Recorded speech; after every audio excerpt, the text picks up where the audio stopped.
set of 9 videotapes provides an opportunity to share in a unique experience where Stafford Beer introduces an audience to the world of managerial cybernetics. The event took place over 5 days in July 1994 at the Falcondale Hotel near Lampeter in Mid Wales. It was organised by the Liverpool Business School at John Moores University, where Stafford is Honorary Professor in Organisational Transformation and a Senior Fellow. The aim was to provide a video learning resource by recording discussions between Stafford and an audience that had little or no previous knowledge of the subject. Over the course of the event, Stafford explains the development of the subject from the initial scientific discovery of cybernetics. Through his own development of managerial cybernetics, he introduces the tools and models that he has created to offer an alternative approach to conventional management practice.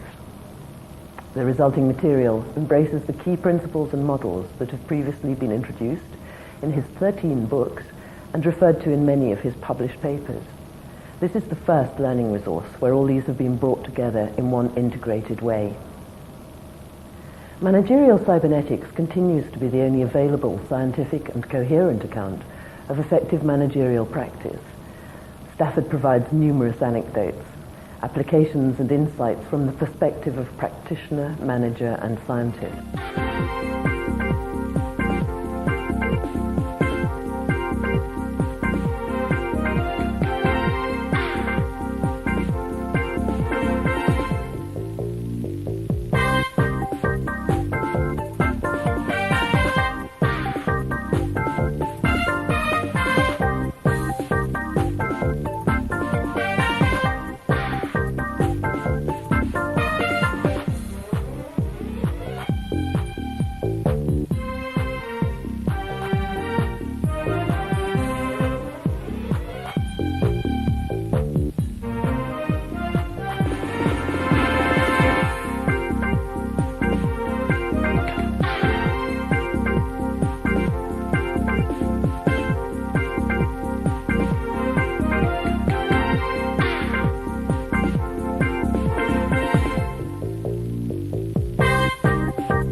Most feature the use of low-variety solutions to high-variety situations and reinforce an earlier point that solutions can reinforce failure through reductionist thinking.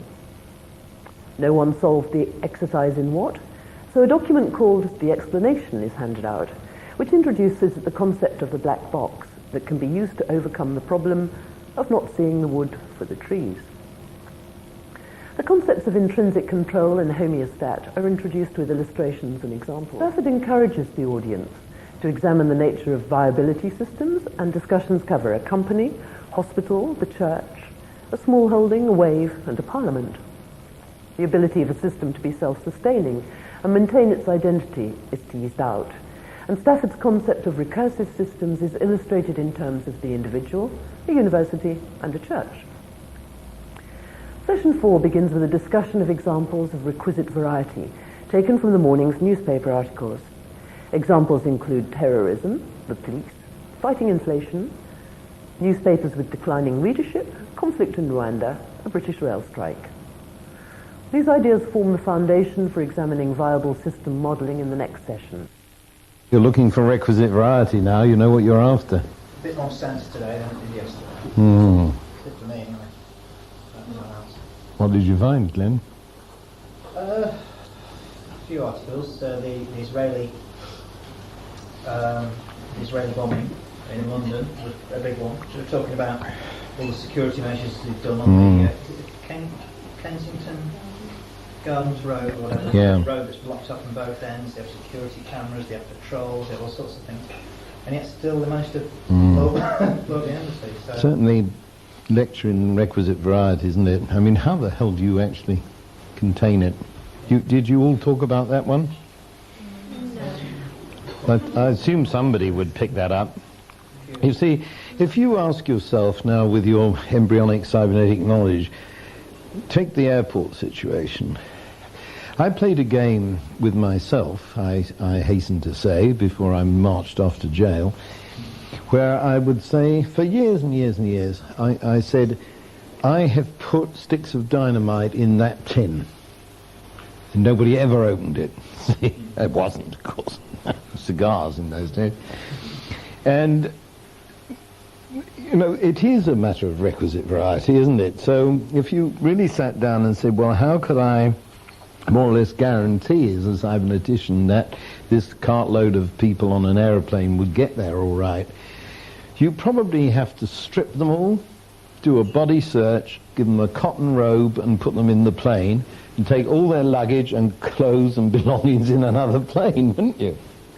I don't really see that anything less is going to guarantee it. So all you can do is diminish the risk. You all heard the famous story about the man who wouldn't travel on an aeroplane because of the risk of bombs? Well, he wouldn't.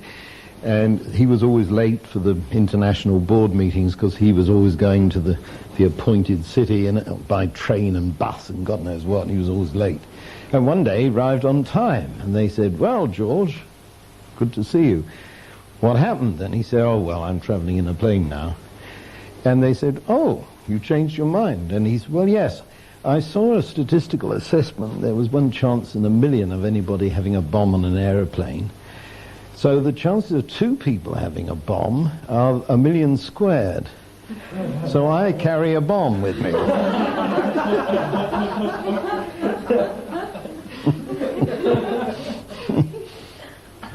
So I think that is a wonderful example, and I'm glad somebody picked it up because it really is a serious issue. And trying to get the requisite variety. Now, the whole business of policing is of the same kind, because the ideal. Just think for a minute about the ideal. Forget what makes sense. If you had a policeman for every citizen who was watching everything you did and said, cut that out, that's section 3 of... Or looked at the other role of the police is look after you. There's duck, she's coming at you with an axe, you know.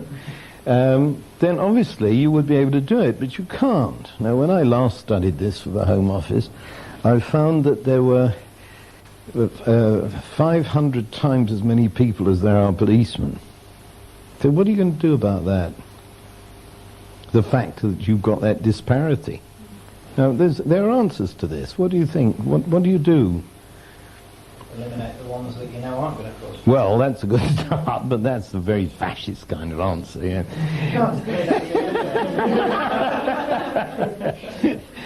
No, what I'm asking you to tell me is what can you do to help the police in this circumstance? Things like neighbourhood watch. Neighbourhood watch is an endorsement of the police. That's good. What else? Small communities are sort of Yeah. police in a sort of self-way, of the interconnections of everyone. There's a good article on that with Bayswater Farm. Bayswater Yeah. where they've set up their own self-help groups. Crime's gone down. That's purely taking more victims. Well, this is community stuff. What can you do for the police? What have we done for the police? Well, the law. The law, of course, yes. Hello stuff, yes. But go on, you're not getting near the technology yet. You equip them. Yeah, exactly. But what do you equip them with? Well, telephones. Telephones, yeah. But the crooks have telephones as well. Fast cars, now we're getting there. There was a new radio on Tomorrow's World or something where it's set up on a frequency that people can't listen in on. And encoded or something. I wasn't sure exactly of the technology. But now they were trying that, I think it's in Yorkshire somewhere, where Right. the police have their communications all encoded so that people can't listen in to know, like, if they're robbing and the police are going Right. to turn up or something, so they scan first, they won't know. Well, there's our American voice. Now, what's the big difference in this equipment in America between guns? Exactly, you see. Well, indeed, but I think that the debate about arming the police achieves a lot more clarity and sanity if you realize that what you're doing is amplifying the variety of this 1 in 500 ratio of the policeman. I mean, this is a much more profound way of looking at it than to say, I don't like people walking around with guns, or I do like people walking around.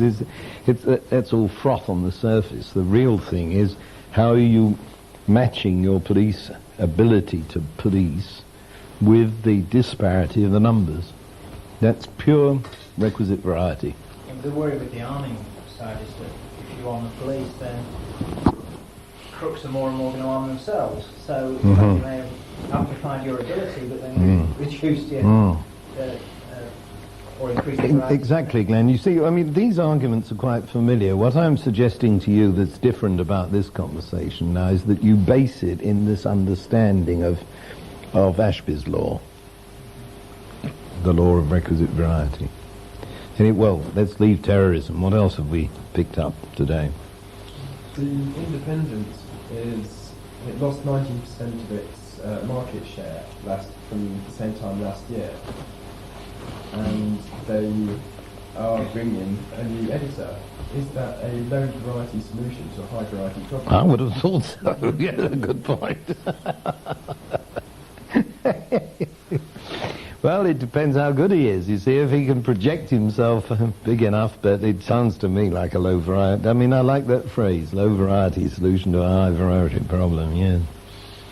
No, the buzz is the Independent's going to crash, isn't it? What else have you spotted?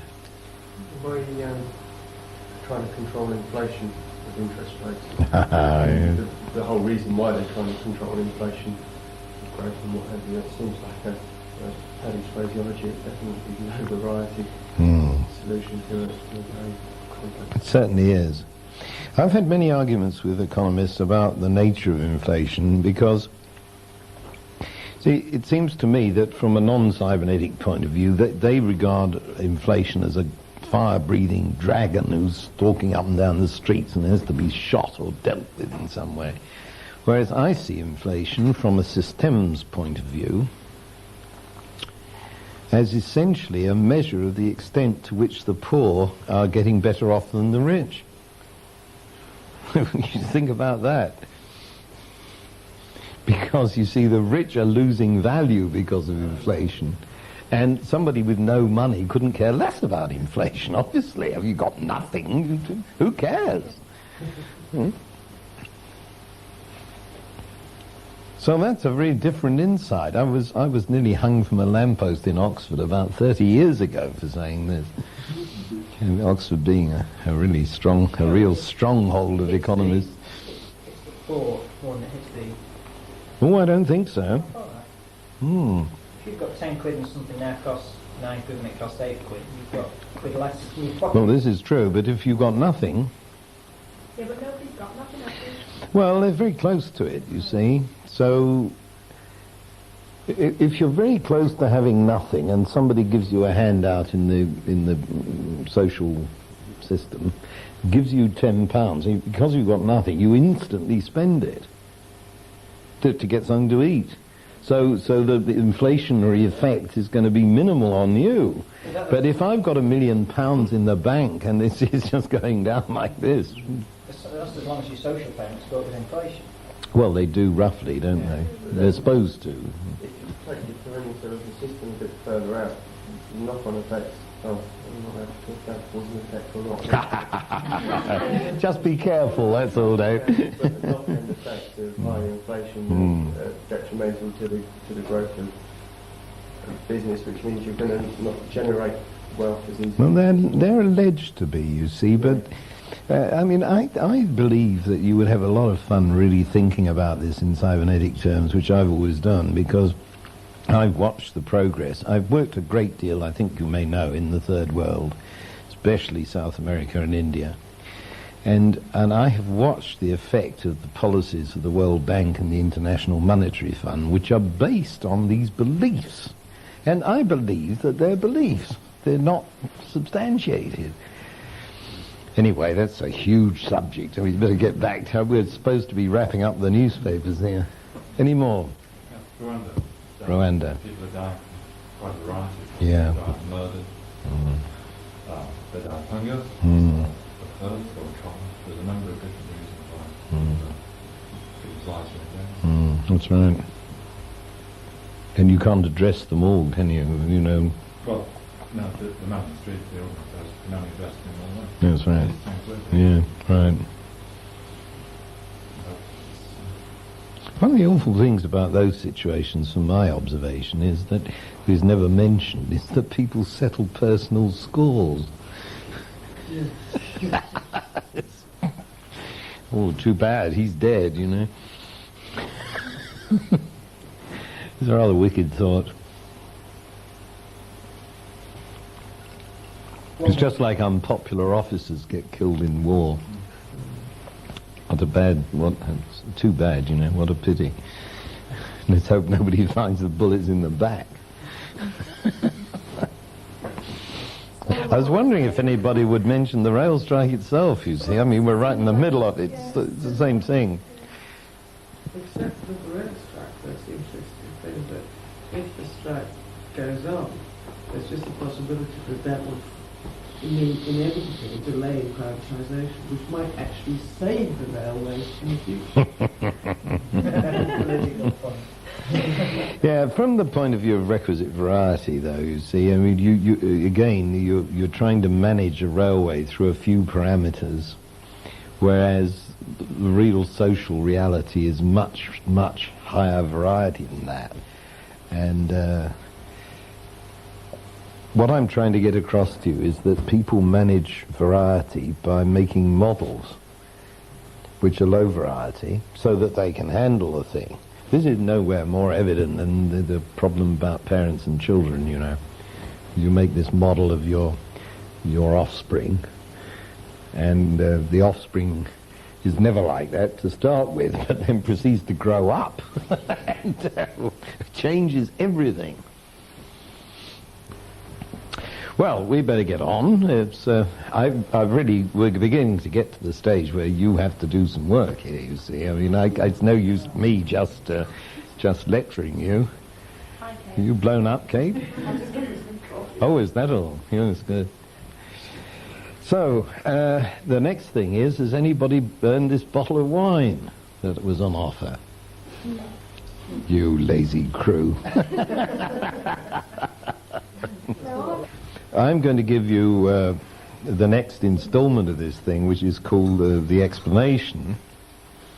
Now, I want to introduce two new things in this session.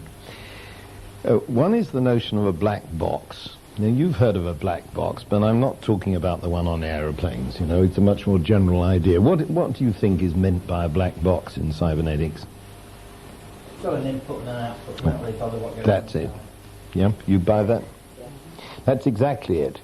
Now, you see, there's one way of understanding terrible messes in terms of variety, that you look at the mess and you say, my God, what can I do with this? But if you say, well, never mind what's going on inside the black box, these are the inputs, these are the outputs, then you can begin to see how it's related. And that's exactly what this puzzle does. I mean, it's put in such a way, Kate read it out for us mellifluously last night, it's put in such a way as to make you feel, oh my God, what the hell is all this about?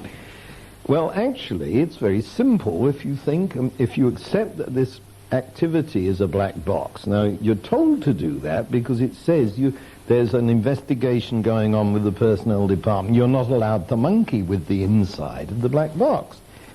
So what are the inputs? Right. And what are the outputs? Conflict and Distant, right? So this is about the simplest problem you can have, and this is the reason I've given you this thing. it's far from being very difficult, which is what I try to con you into believing. It's utterly simple, because you have this black box and you have two inputs and two outputs, each of which has only two states. It couldn't be much easier. But of course, I'm trying to tell you that in real life we don't see the wood for the trees, you know. And one of the system's tricks is to do that. Now, I will hand out to you, having saved my bottle of wine, I will hand out to you this thing called the explanation, where I look at the number of alternatives. How many do you think it is? How many possible arrangements are there of you see it, two in, two out, each with two states? Tain't so, folks. You've got to get used to this problem of variety generation. It's much more difficult than it looks. You see, what a black box does is raise the variety to of the output to the power of the input. So you've got this and this, like the 2 to the 42 yesterday, huh? And it's murder, and in fact it's well,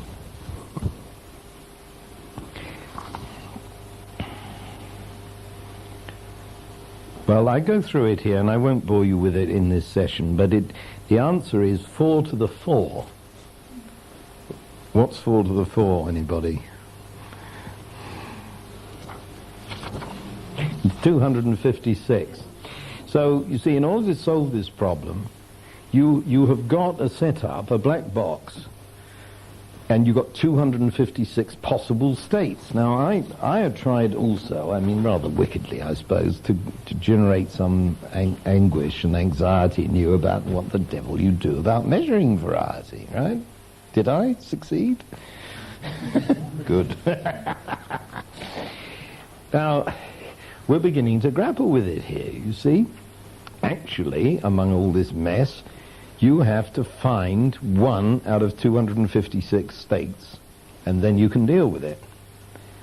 So, please take that away at the end of this session, or today, and try and solve it now, because you've got all the clues that you're going to get, Glenn. That the wine is out. Maybe half a beer.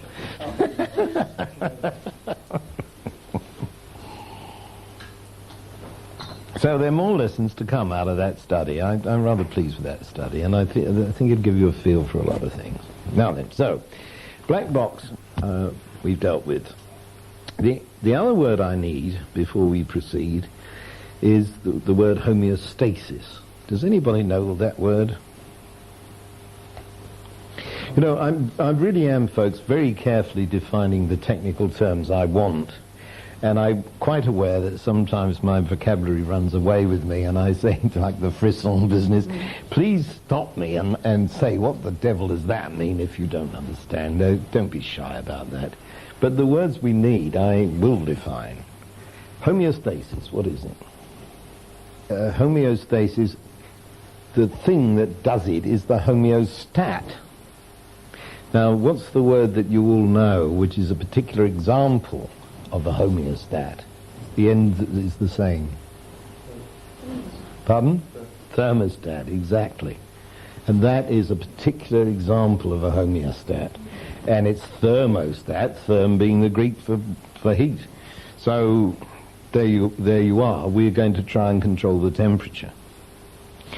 Now, on this question of how you are to grapple with all this as a manager, for instance, we immediately notice here some very odd thing. What is the temperature of your body?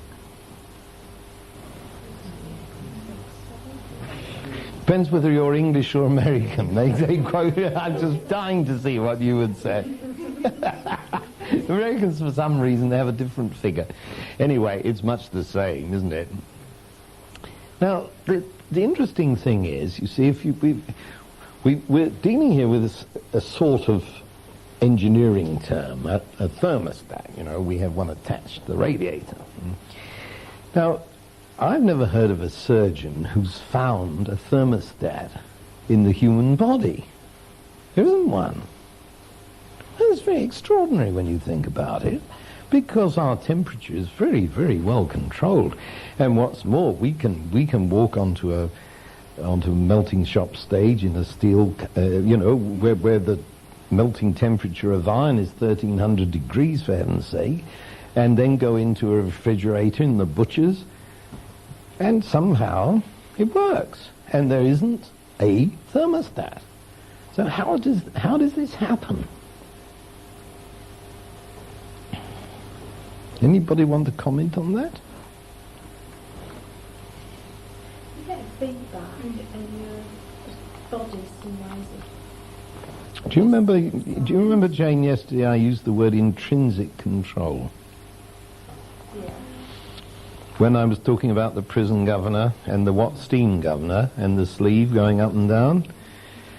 Now, obviously, our bodies have an intrinsic control device which is not isolatable because nobody's ever found it.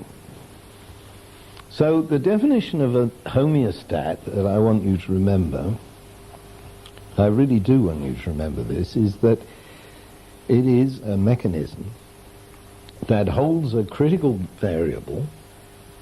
Now that could be anything. In the case of the thermostat, it's heat. So it holds a critical variable within physiological limits, and that is the key to the definition, because it's your body that determines this by all God knows how complicated piece of machinery. But the problem is, you see, if you get too hot, you're going to die, and if you get too cold, you're going to die, and the criterion is obviously something that's settled by your body. So our normal ways of looking at this are no good to us at all, because we're not going to find it. But we do note that you can go all from these extremes of hot and cold and so on, and if you're healthy, you're not ill, you are going to retain this nice even temperature. It's amazing, really. Now, as I said, it's not just temperature. A huge number of things in the body are homeostatically controlled. Give me another example. Blood pressure, certainly. The pupils of the eyes like that. I'm sorry? The pupils of the eyes, where you get smaller. Yes, but that's more, that we do understand, don't we? Because there's a direct feedback circuit which depends on the intensity of light, which causes that to happen. So I would prefer not to use this powerful notion of homeostasis to describe that. I would prefer to call that a stimulus-response mechanism. Hunger and thirst? Sorry? Hunger and thirst, indeed, yes. One very, very obvious one that nobody's come up with. Breathing was the one I was after. Who said that? Yes, Jane. Yes, I mean, we managed to go on breathing at an enormous rate, and it all happens, and we sitting here talking, and somehow it works. So things like, now that's an oxygen balance we're after here, obviously, isn't it? That's why you're breathing. So we are homeostatically controlling the oxygen balance, and the thing about Lee's example that's very, very pinpointable, I would say, when he said thirst, is the balance of water, the balance of fluids in the body. You know, get dehydrated, kaput. So we have this extraordinary mechanism, the homeostat, and the huge contribution that Ashby made to cybernetics was to understand homeostasis. And his book, Design for a Brain, is really all about how homeostats work. And he develops mathematical ways of looking at that and so on and so forth, and he built a machine called a homeostat to investigate this. Now, I may have mentioned earlier that all of us in the early days kept building machines. I told you about Great Walter's tortoise. We all built machines to try and understand things, you know, ludicrous machines. And Ashby's homeostat was a set of magnets and pointers, which all triggered each other off, you see. It's amazing how much variety you can generate like that. One of the early cyberneticians went into a corner store, as they're called in the States, and found a sack full of magnetic compasses for kids. They're little round things with a needle there that point north, very roughly, of course, because these things are about 10 cents each. He bought the whole sack, much to the surprise of the shopkeeper, I imagine, and he made an array of 100 by 100, or whatever it was. I don't think it was quite as big as that. That would be 10,000, wouldn't it? Yeah, too big. 10 by 10 would be 100, but it was bigger than that. And there they all sitting, all roughly pointing in the same direction. You see, and he waved a magnet across it and watched the results. And it took hours and hours to settle down again, depending on how the magnet was waved. Now, this is more like a model of the economy than this crap, excuse the word, about controlling the interest rates, you know. You get sort of waves floating around the system which produce oscillations, we would say. So I really wanted you to get the hang of homeostasis, because that is, as it were, nature's way of dealing with this high variety situation. The reason we can't deal with terrorism, because that isn't built into nature. We're not supposed to have terrorists, but now we've got them. Too bad. Now, have you ever thought about preys and predators? Speaking of nature. Because there you've got a fairly elaborate homeostatic system that's fairly easy to understand in its effects, though not, of course, in a great deal of detail, but it makes a very nice example of what we're discussing. You've got a population of foxes and a population of rabbits. What happens? The foxes eat the rabbits, yeah. Then what happens? Sorry? Right. That's right, Lindsay. You eat all... right. You got it, you see? It's a perfect homeostat. Because you can't afford to wipe out either population, either the rabbits because they're being eaten, or the foxes because they're being starved, and somehow or another this levels out. Now, nature is full of this stuff. And we go around teaching biology, and most of it's incredibly boring, and we're surrounded by this fascinating stuff that nobody has the key into discussing, because they're not cyberneticians, I feel. Well, I just don't do teaching biology, no stuff you've just been talking about with you. Good. Why didn't you define homeostasis for me? Right-ho. Well, now, you see, we're trying to get into those biological realities. Let me give you another example. You know what a cabbage aphis is? The little green fly, you see, sort of sits on the cabbage and munches and leaves a hole. Well, this thing, I don't know what it weighs. It's a trifling amount. Now, you take one cabbage aphis and an endless supply of cabbage and no predators, which is what we were talking about.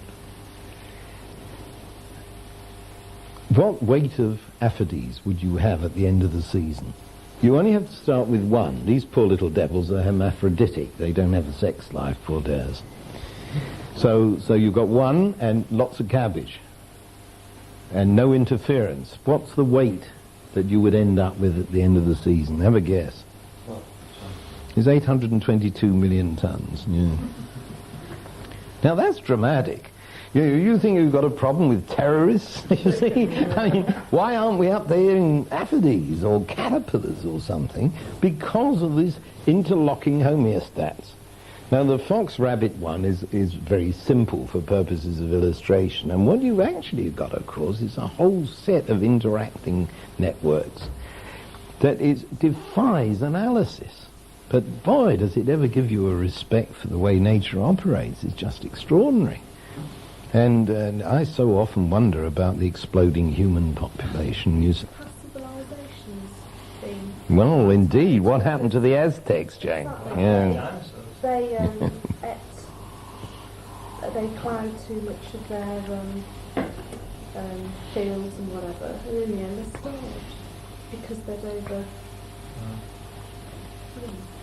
Yeah, well, you see, we're getting into catastrophe theory here and things like that, where a system that's working very cleverly and is in balance gets pushed over the edge for some reason. Now, if you were hit by a comet, which is what I think happened to the dinosaurs, that really doesn't count as a systemic effect unless you're thinking really cosmically.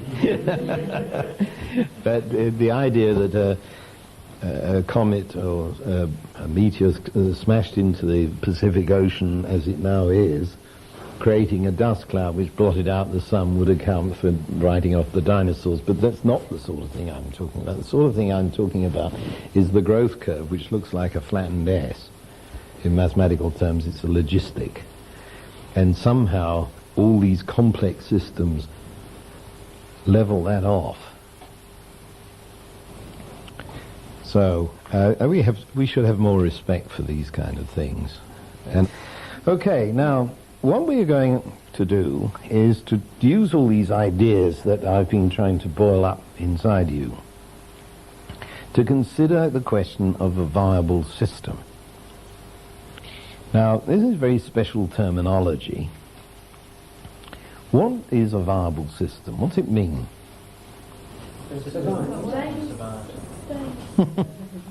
Sustains. Yeah, good.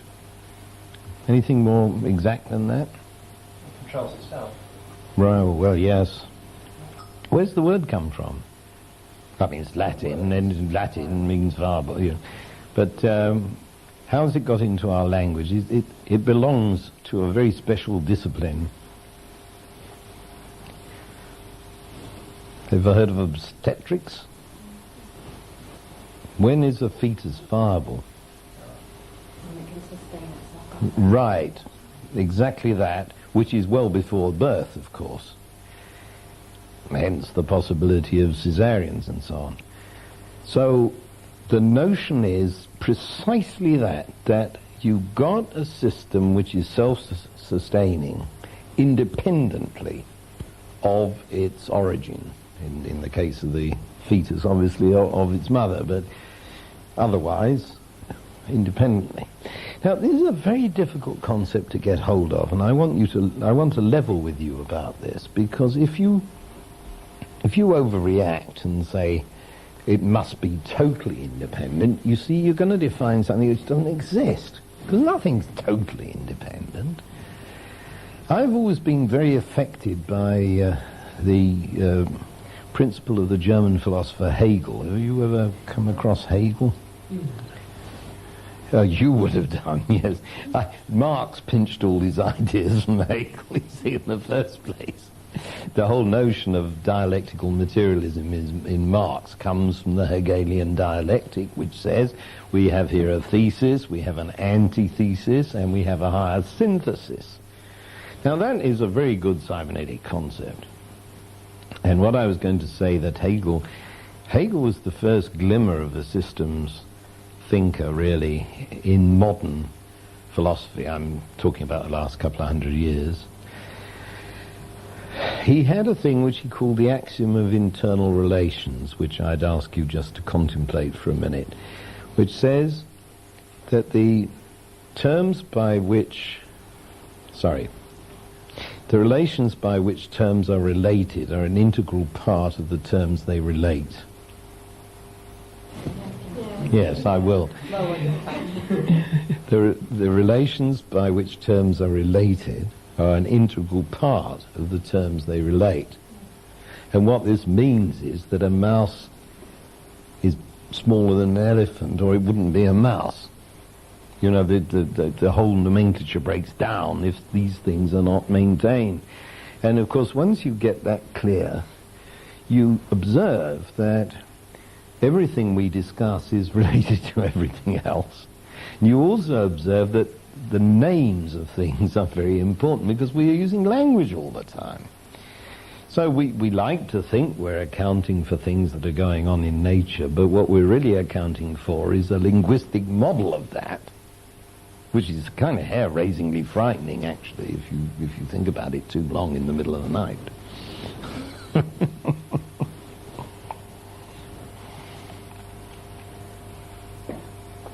So, a viable system must be capable of independent existence, but don't overdo it. Now, you see, if some idiot came in with a huge hoover and stuck it through the ceiling and sucked all the oxygen out, we'd all be dead. Are we viable systems?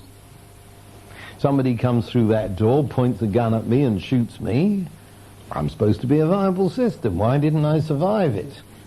See, now, there are obviously, like when we said that defining the boundaries of a system is immensely difficult, defining the boundaries of viability is immensely difficult. You have to decide what is to be allowed to count, in other words. You could say that if a bullet entered me, if I were really viable, the hole should close up, as it does if you put a bullet through the tank of a Spitfire. You know, it's lined with expanding rubber stuff, and the hole shuts because the gasoline expands the stuff inside and it shuts the hole. A very clever trick. You could say, well, if we were really viable, we would do that. And I dare say, in the course of the next couple of 1,000 million years or whatever, we would develop that characteristic if all of us were continually getting shot, if we could do it in time. And that's called evolution for you, if you like.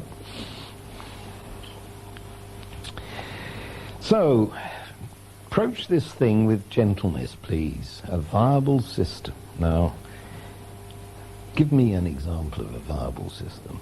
Apart from yourself, we've established that.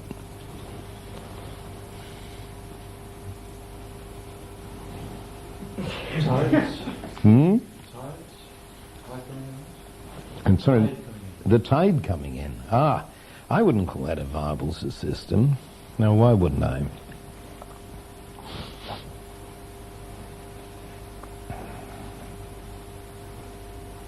That's a very interesting question, Lee. I'm not sure. Well, that is, it's a bit like the answer to that other question which Paddy asked about the iris. That is a fairly simply analysed response system based on, sorry, I should be looking at Lee, based on the gravitational pulls and so on.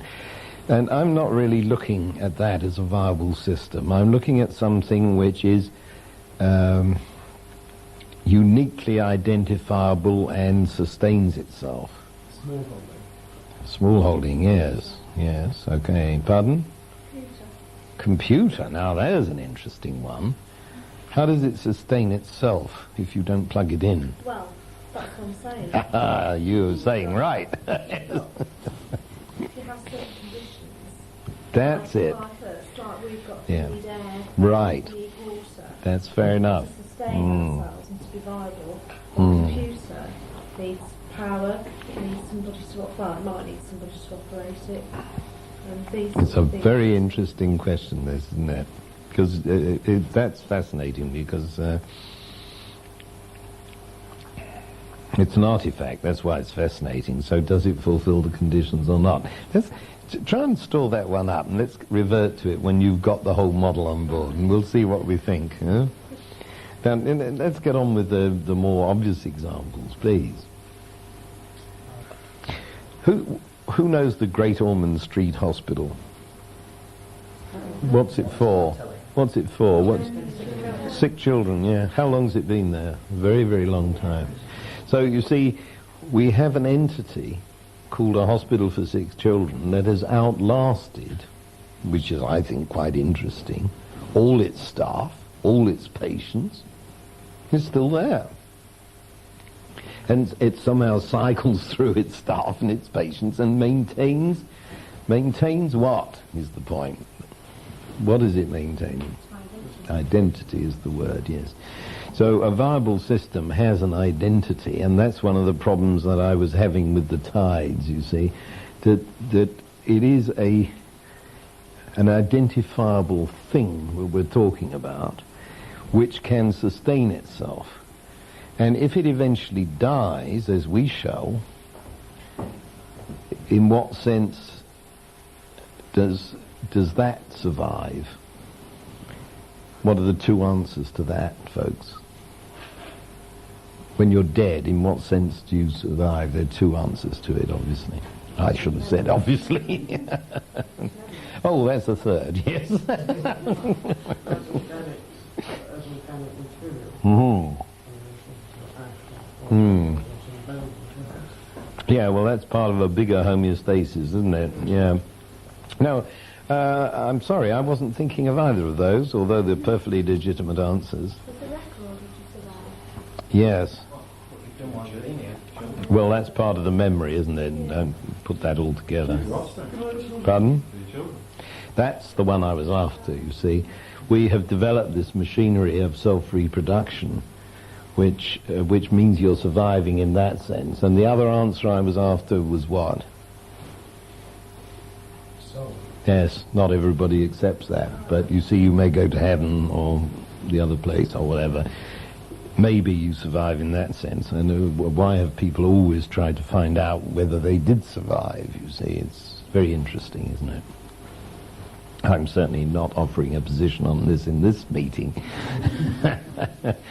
But I want you to see what the options are around here. So this is what we're after, a viable system. Now, I floated a company, and Glenn's resistant to that. But again, you see, you've got a company, take Harrods, for example, has been around longer than all its clients and all its staff. So as... Well, my company has been around for 80 years. Against all odds, but it's still there and it's thriving. Well, okay. It must be viable. That's right. That's the sort of test to use. So, now, do you remember when we started off, you were with Alana trying to identify things you would like to study? Now, which of these are now emerging as viable systems? Would you reckon? Do you remember the discussions? It was only yesterday. I wasn't even there, but I have spies. Certainly manufacturing came up. Schools. Schools. Well, now, schools are interesting, aren't they? How long, universities, how long's Oxford been now? 1,000. Yeah, so it's said. Well, that's certainly outlived its staff. The church is a wonderful example. I mean, how that remains viable is a study in itself, isn't it? Very, very interesting. And how it handles variety in the process, you notice. Tolerance. Pardon? Tolerance. No, don't leave the church for a minute. I thought you were going to say something explosive, Kate. I would expect you to. Yeah? What is this huge mechanism the church has used to control variety by not allowing women to have a voice in the whole thing? And don't blame that on Jesus, blame it on St. Paul. But that's what's happened, and you've got this patriarchal, masculine organization. Now, I hope I'm not really offending anybody, because I'm only saying what is fairly obvious, and you might still go on with your attachment to a church, but it's just as well to see what's going on here from the cybernetic standpoint. And I've written quite a lot about that. So these are our viable structures. Now, what I want to ask you is this. The reason I did that exercise through Elena yesterday morning, I will eventually get round to this. You probably abandoned hope by now, of showing you what I call the viable system model. And this is a way of looking at this organization. And I had to give you all this introductory stuff because we need words like homeostasis, words like variety and so on. Now, what I would like you to do to maximize the the effectiveness of your stay here is to choose out of the various options. We've had manufacturing, we had schools, there were others. I would like you to choose 4 or 5 and subdivide yourselves into 4 or 5 groups. Well, there's only 13 of you, so probably 4's enough. That's about 3 and a bit. I don't care if it's only 2, but don't go below 2, because otherwise you'll go off and...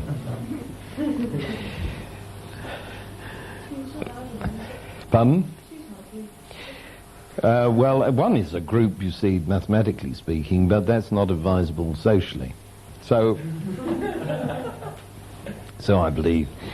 So what I would like you to do is make a few groups and say, well, now, I mean, Lindsay, for instance, might feel that... where is Lindsay? Gosh. You escaped from my ken for a minute. You might feel either that she wants to do schools because she knows all about it, or that that's the last thing she wants to do, and she should therefore choose. But I think school is an obvious one, because we all... what am I looking for? I'm looking for something we all understand. You say it's not much use modelling the Ku Klux Klan or something, unless we have somebody here who really knows how it all works.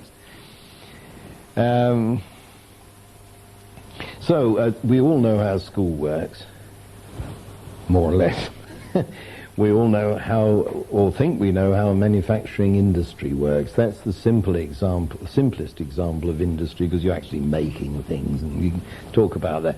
Well, let's pick on those 2, and then pick another couple, and would you discuss this among yourselves in the break time, and try and come up with a coherent structure to this group that's going to look at this. Then I can talk, and I can bring in all those points as we talk when we know what it's about. Because I would like you to go away with an actual model, a viable system model of something, and something you have chosen to study. Otherwise, it's all a bit vacuous. So you want us to look at the structure of those organisations, how they're... Absolutely, but I'm going to lead you in how to do that. I mean, that's what the viable system model is. But if we know in advance that you're going to be interested, I suspect, in manufacturing, and you, I suspect, are going to be interested in schools, maybe not. Could you please, in the break, come up with a grouping so that we can begin to structure ourselves a bit? Do you want each group to choose one organisation? Well, 2 if you feel bad about it. You know, I mean, I'm totally open here. I just want to know, to help the explanation of the model, a few foci which would enable us to pinpoint some points. Assuming I know anything about it, but I... So, okay, we want 4 organisations, and then... 4 or 5, and 2 or 3 or 4 in the group, and so on.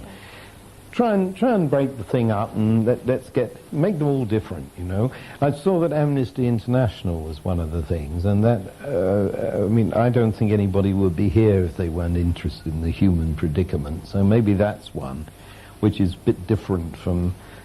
So I want different ones. Well, you see, one of the things my job is to convince you is that the cybernetic approach to a viable system works for wherever you apply it.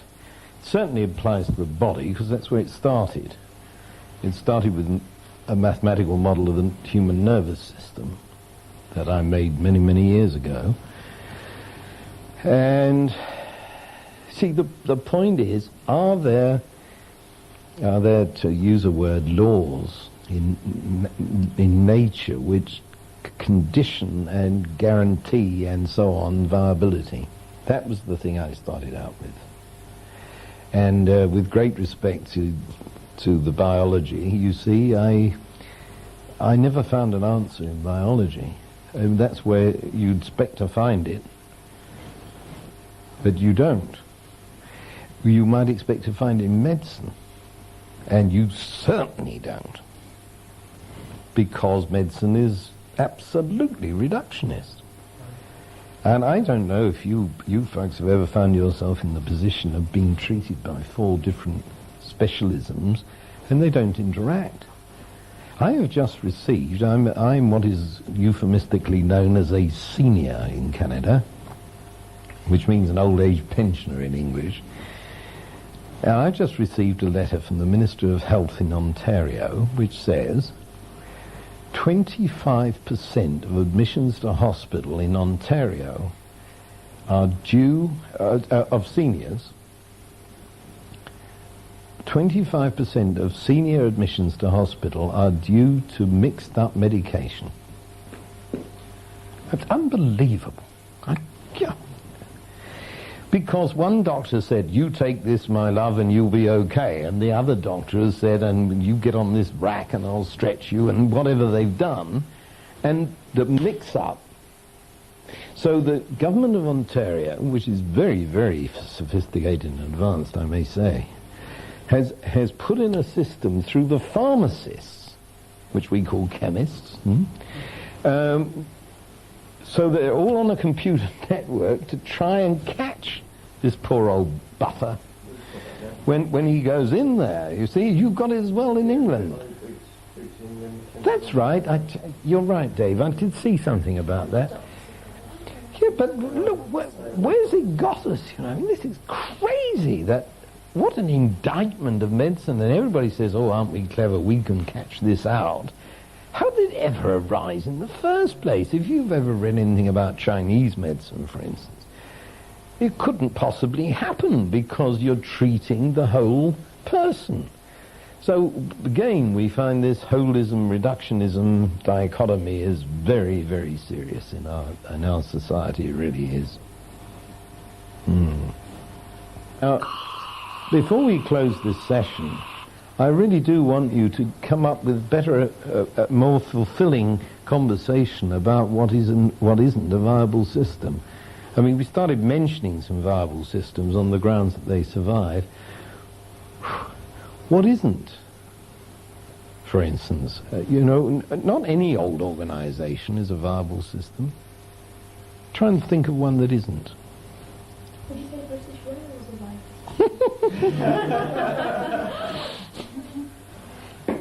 That is Claire, isn't it? I really have to get this right or I'll never survive my own self-esteem. Claire, of course it's a viable system. They are trying to stop it being a viable system by the minute, as far as I can see.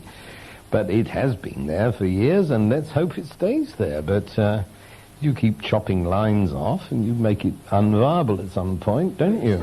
It's a viable system as long as it has money pumped in to support it. The money doesn't come from the fares. So in one respect, it isn't a viable system. If they privatise it, it's going to struggle to be a viable system because they're not going to have that money pumped in. I don't think they'll have a hope. Now, where's this money coming from, you see? Well, take it easy here. I mean, where do the roads come from? The roads and the cars and all this stuff that Thatcher so liked is being paid for from the public purse in a concealed fashion. Yeah. And if you start looking at transport as a viable system, you see that bumps it up a bit. We started with British Rail. Now we talk about transport as viable. So there's various bits to it. So what is the payoff between roads and rail? And as soon as you start thinking about this, you have revelations, honestly, because I remembered working for the Ministry of Transport in the 60s, and they said, well, why don't people leave their cars at home and catch the train? Now, this is the kind of simplistic nonsense you get into. They don't leave them at home because they've got the car. They have made the investment in the car that instantly alters the perception of where the payoffs are. Because once you've got the car, it doesn't cost you anything to go and sit in it. It's going to cost you for petrol, but that's nothing compared with the rail fare. So the thing's immensely complicated, you see, and people will insist on treating it as if it weren't. Now, we have stumbled here on the final thing I actually hoped would come out of this conversation, and it's just emerging. Why did we go from rail to the transport system?